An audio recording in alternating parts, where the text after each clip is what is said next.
Oh, hi.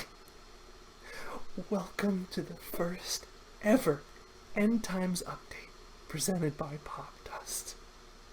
I'm your host, Ray Liotta, reporting from the Pop Dust Clone Vault deep beneath the Mojave Desert, where we guide unwitting surface dwellers through the dark omens of Armageddon and apocalypse hidden in our news, pop culture, and social media. Remember, if you find yourself overwhelmed at any point by the horror of society's impending collapse, be sure to smash that like button and subscribe for more existential dread.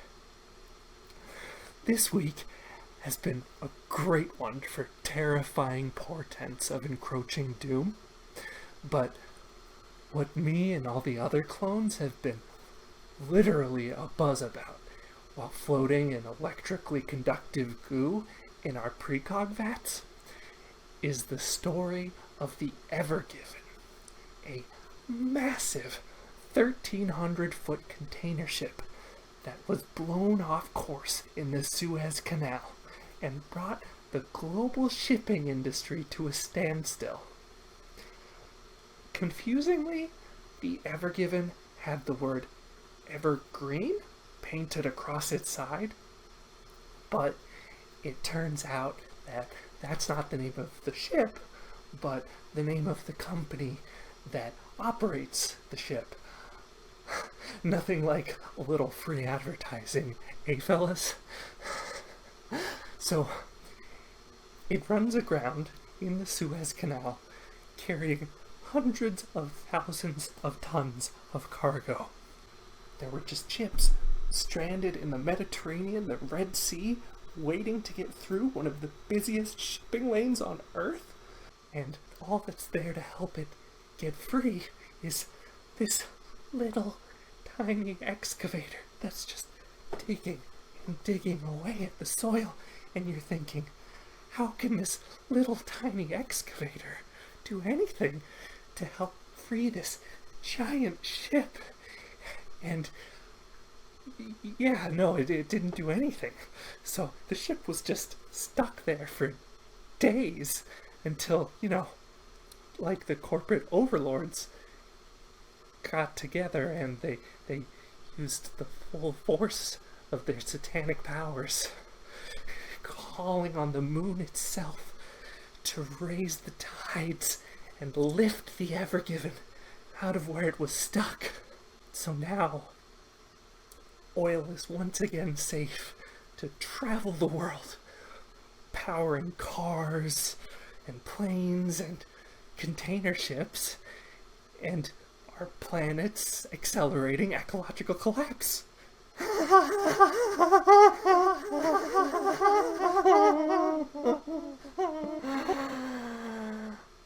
Speaking of satanic powers, cowboy rapper Lil Nas X ruffled some conservative feathers this week.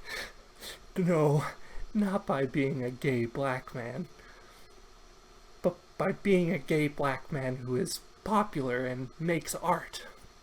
Specifically, this week he dropped the music video for his single, Montero, parentheses, Call Me By Your Name, in which the Old Town Road singer descends from the Garden of Eden into the depths of hell.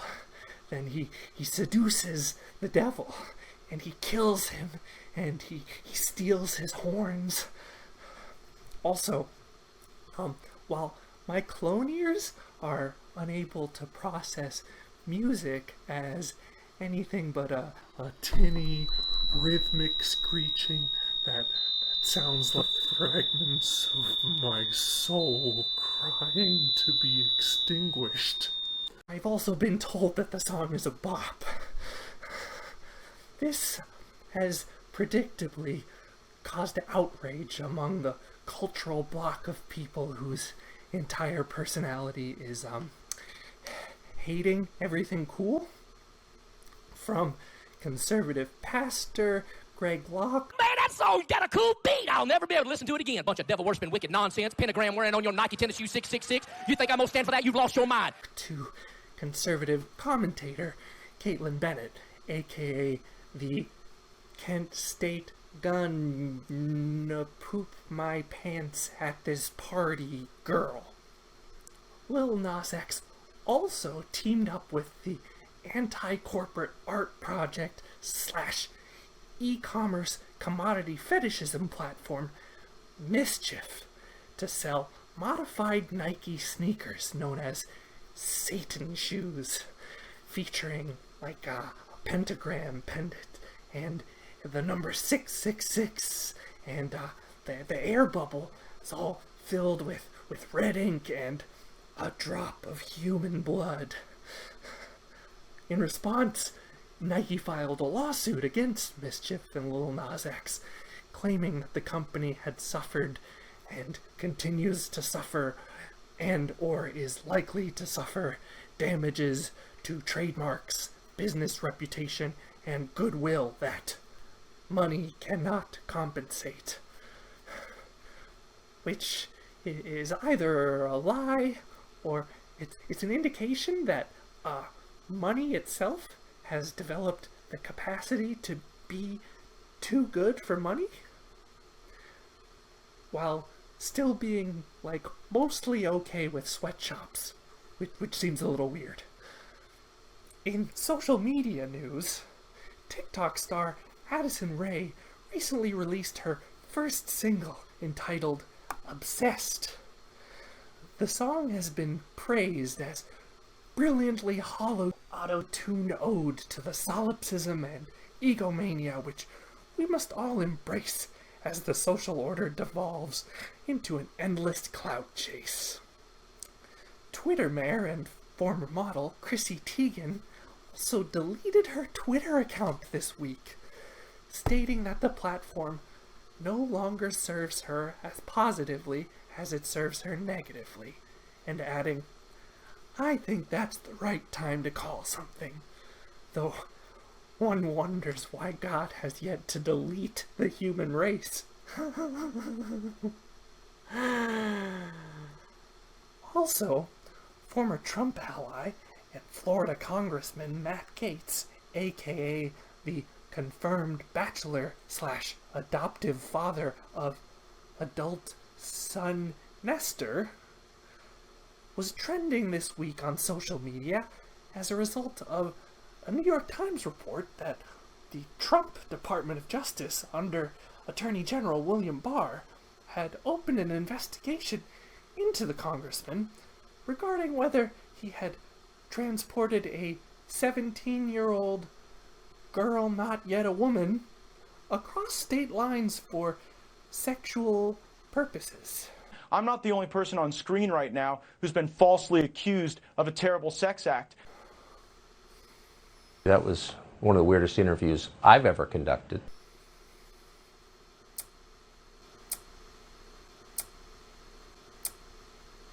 Perhaps this is related to Tom Hanks' son, Chet Hayes, declaring this week the start of White Boy Summer. It's about to be a white boy summer. With a line of interesting merch that appropriately seems to be inspired by the Affliction clothing line. Get ready, because I am. And back to oil news. There was more good news for petrogiant Chevron this weekend. They not only got their ships moving through the Suez Canal again, they also successfully kept environmental lawyer Steven Donziger imprisoned in his New York City home for the 600th day in a row.